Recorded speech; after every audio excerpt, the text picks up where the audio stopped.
প্রসেনজিতের বউ দিনের বেলায় ঘুমিয়েছিল, হঠাৎ চুলগুলো কেটে বিক্রি করে মদ খেয়ে ফেলে।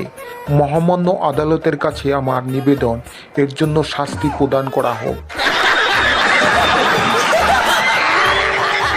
মহামান্য আদালত, এটা মিথ্যে কথা। আমি ওর চুল চুরি করে বিক্রি করিনি, আমি ওর শাড়ি চুরি করে মদ খেয়েছি।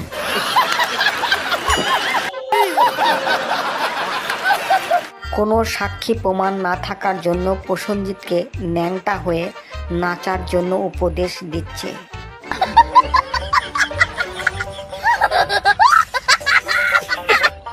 শালা, শাড়ি চুরি করে আর মদ খাবি? খা বেটা চুদন, খা শালা।